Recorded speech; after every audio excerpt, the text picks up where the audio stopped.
If you go to a church, then you've heard about tithing. Chances are good that you've seen signs around your church about the importance of tithing. And at your more progressive churches, you've certainly heard sermons about tithing. If you tithe, you will be blessed. Tithe and good things will happen to you.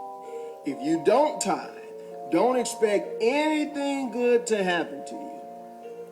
Some will even go as far as to say you are cursed if you don't tithe. But what does the Bible say about tithing? First, you should know that the tithe was a Jewish law. It was the customary thing to do during the times of the Old Testament. The tithe, which means tenth, was from whatever you produced. So if you were a farmer, you gave a tenth of your produce. If you were a herder, you gave a tenth of your animals. Money wasn't the focus. The tithe was given to certain Levites who had no claims to the land. Most Jews of today do not follow the old law, as there are no ordained Levites according to this rabbi. Now, the Levites received a portion of this tithe, and that is because the Levites had no inheritance in the land of Israel. Therefore, they had no other means of income unless the children of Israel would give the tithe, and they took a portion of that tithe for themselves to feed their family, to clothe their family, to provide for their needs and the needs of the Levitical community. Since there is no Levitical priesthood working in a temple, there is no such thing as a tithe right now.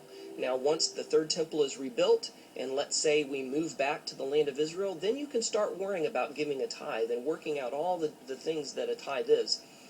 Christians are supposed to follow Jesus, and Jesus never talked of tithing specifically. In fact, when Jesus observed rich Jews that were tithing, he said that a woman who gave only 2 coins gave more than anyone because she gave all she had. Jesus focused on the spirit of giving and not a specific amount. When it comes to supporting the actual church, in many synagogues, there is a box at the back of the church.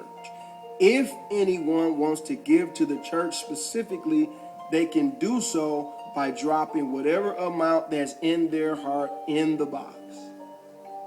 Jesus also believes in giving to the poor. He talks about giving to the poor many times. I reiterate, giving to the poor. So in the case of Christianity, which literally means Christ-like, Jesus would rather you give to someone in need rather than a church. Speaking of the poor, the U.S. poverty line for 4 people in a house is about $24,000. The average net worth of a Black or Latino household is less than $15,000.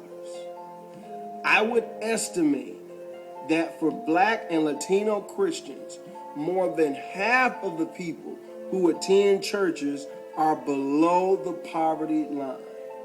That means, as far as Jesus is concerned, if you are below the poverty line, you are the last person that should be giving to a church. Instead, someone should be giving to you. But again, like the poor widowed woman in the Bible, if you want to give, you can. Jesus cares more about your heart than specific amounts that you give. If you give 10%, but you have an attitude the whole time, God would rather you keep your money. As the Bible says, God likes a cheerful giver. The most important thing of all is this: tithing or giving is not in any way tied to your salvation. You cannot buy God's grace. You cannot buy a ticket to heaven. The Bible does say that if you sow sparingly, you will reap sparingly. But that is a choice, not a requirement. The Bible also says that when you give, you should do so in secret. So that $50 line your pastor asks you to do is not God. That preacher telling you to give a specific amount so that you'll be blessed is also not God.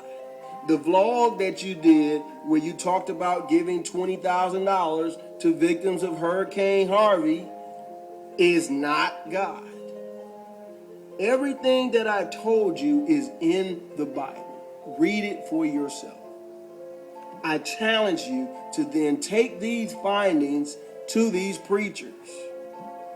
So in short, tithing is an old Jewish law that many Jews who still operate under the old law don't follow today.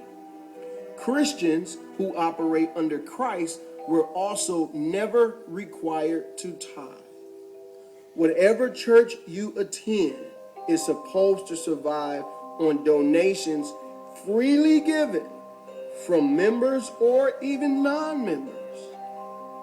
In other words, your church is supposed to depend on faith. Now, where have I heard that before?